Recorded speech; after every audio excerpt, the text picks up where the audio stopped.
लालची पकोड़े वाला। सुरेश बाजार में अपना पकोड़े का ठेला लगाता था।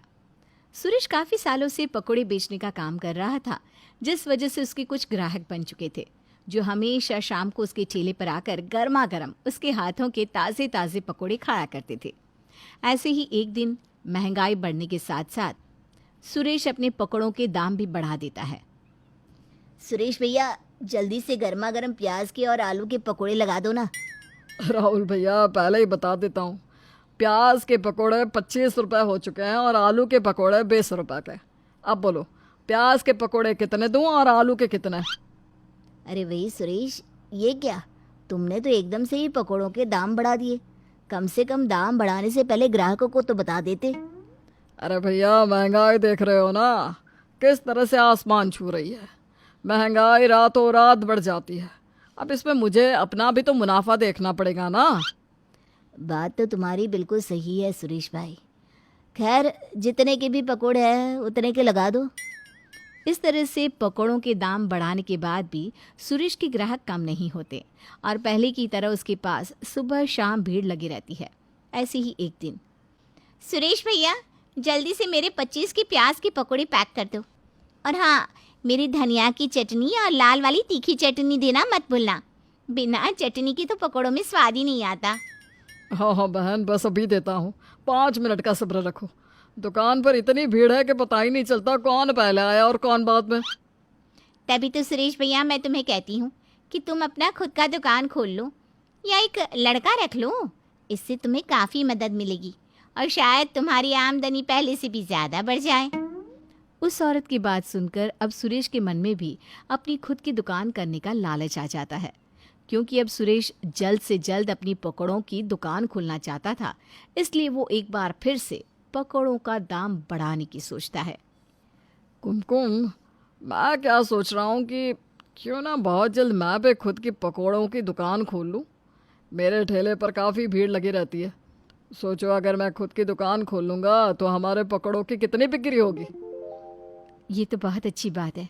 मैं तो कहती हूँ आप जल्द से जल्द अपनी खुद की पकौड़ों की दुकान खोल ही दीजिए।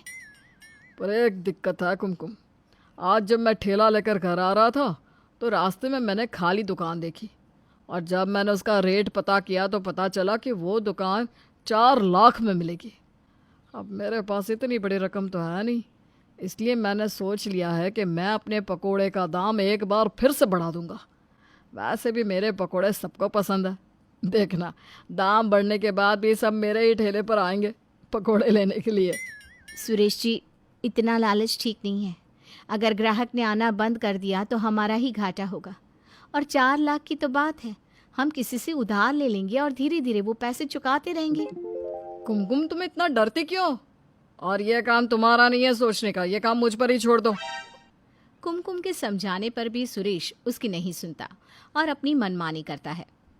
सुरेश लालच में आकर अपने पकोड़ों के दाम एकदम से बढ़ा देता है। अब प्याज के पकोड़े 25 रुपए से सीधा 35 रुपए कर देता है और बाकी के पकोड़े के दाम भी इसी तरह से बढ़ा देता है। सुरेश भैया, अभी कुछ समय पहले ही तो तुमने पकोड़ों के दाम बढ़ाए थे। अभी 10 दिन भी नहीं हुए कि फिर से दाम बढ़ा दिए, और इस बार इतना ज़्यादा। भैया, मैं तो अभी भी सस्ते में ही पकोड़े बेच रहा हूँ। यही पकोड़े आपको बाहर 40 रुपए में मिलेंगे, वो भी बिना किसी चटनी के। अब अगर तुम्हें मेरे पकोड़े लेने हैं तो लो, वरना तुम यहाँ से जा सकते हो। लाइन में और भी ग्राहक खड़े हैं, हटिए। अगर ऐसी बात है तो मुझे नहीं चाहिए तुम्हारे पकोड़े। इस तरह से वो आदमी नाराज होकर वहां से चला जाता है। पकोड़े के दाम बढ़ने की वजह से अब धीरे धीरे सुरेश के पास ग्राहक कम होने लगते हैं और उसी बीच सुरेश के ठेले के सामने आलू कचौरी वाला आ जाता है, जो 20 रुपये में आलू कचौरी बेच रहा था।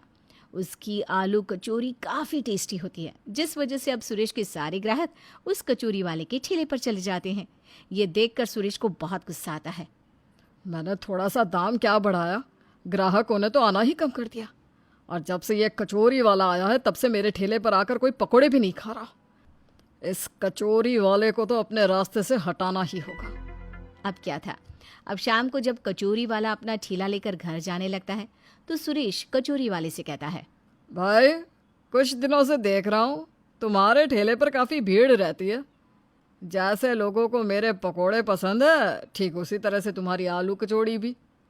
अब हम दोनों मिलकर अपनी दुकान खोल ले और दुकान में 2 काउंटर लगा ले, एक पकौड़ों की और एक कचौरी की।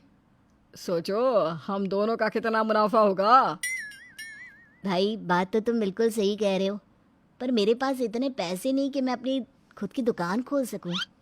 भाई तभी तो बोल रहा हूँ कि पार्टनरशिप में दुकान कर देते हैं। आधे पैसे मैं दूंगा, आधे पैसे तुम देना। मैंने तो एक दुकान भी देख ली है 4 लाख में। दुकान भी अच्छी है, मौका अच्छा है। 2 लाख तुम जमा कर दो, 2 लाख मैं जमा कर देता हूँ। इस तरह से सुरेश कचौरी वाले से बात कर लेता है और घर जाकर सारी बात अपनी बीवी को बताता है। कुसुम, अब देखना अपने पति का दिमाग। हम दोनों उस दुकान को खरीदेंगे और उसके बाद जब मेरी दुकान चलने लगेगी तो कुछ ही महीनों बाद मैं उस कचौरी वाले को दूसरी दुकान लेने को कहूँगा। इस तरह से उसके ग्राहक भी मेरे पास आ जाएंगे और वो नई जगह पर जाकर फिर से ग्राहक जोड़ेगा। सुरेश जी, मैंने आपसे पहले भी कहा था और एक बार फिर से कह रही हूँ, इतना लालच अच्छी बात नहीं है। कहीं ऐसा ना हो कि लालच में आकर आप अपना ही नुकसान कर लें। कुमकुम, तुम कैसी पत्नी हो जो अपने पति का साथ नहीं दे सकती? छोड़ो ये सब। ये बताओ कि तुम्हारे पास कितने पैसे और गहने पड़े हैं, क्योंकि मुझे कहीं से भी 2 लाख का इंतज़ाम करना होगा ताकि मैं जल्द से जल्द अपनी खुद की दुकान खोल सकूं। कुमकुम अपने पति को समझाने की पूरी कोशिश करती है, लेकिन वो नहीं मानता और वो अपने सारे गहने गिरवी रख देती है। जैसे तैसे करके सुरेश 2 लाख जमा कर लेता है। उधर दूसरी ओर कचौरी वाला भी 2 लाख जमा कर लेता है। इस तरह से कचौरी वाले के साथ मिलकर सुरेश अपनी दुकान खोल लेता है। पर सुरेश कम पढ़ा लिखा था, जिस वजह से शुरुआती दिनों में दुकान की सारी जिम्मेदारी कचौरी वाला अपने कंधे पर ले लेता है और सुरेश से कहता है, सुरेश भाई, मैं क्या कह रहा था कि जब तक इधर कागजात के काम मैं संभाल रहा हूँ तो क्यों ना तब तक तुम अपने पकोड़े बेच लो। अगर इसी तरह से हम दोनों एक ही काम में लगे रहे तो हम दोनों का ही नुकसान होगा ना। अब सुरेश कचौरी वाले की बात में आ जाता है, जिसके बाद सुरेश खुद अपनी दुकान पर जाता है, जहां वो देखता है कि कचौरी वाला अकेले ही दुकान पर राज कर रहा है और अपनी कचौरियां बेच रहा है। अरे भाई, तुमने दुकान का उद्घाटन भी कर दिया और कागजात के सारे काम भी कर लिए और मुझे बताया भी नहीं। और तुमने सिर्फ एक काउंटर क्यों रखा है? हम दोनों तो पार्टनर्स हैं ना, और दुकान खोलने का आइडिया भी मेरा ही था। बोलो मत, इसमें जितने तुम्हारे पैसे लगे हैं उतने मेरे भी लगे हैं। भाई तुम कौन हो? मेरी दुकान को अपना कैसे कह रहे हो? बड़ी मेहनत करके मैंने अपनी ये दुकान खोली है। अगर तुमने अब मेरी दुकान को अपना कहा ना तो मैं पुलिस को बुला लूँगा और तुम्हें जेल में डलवा दूँगा। चलो चलो निकलो यहाँ से, हटो।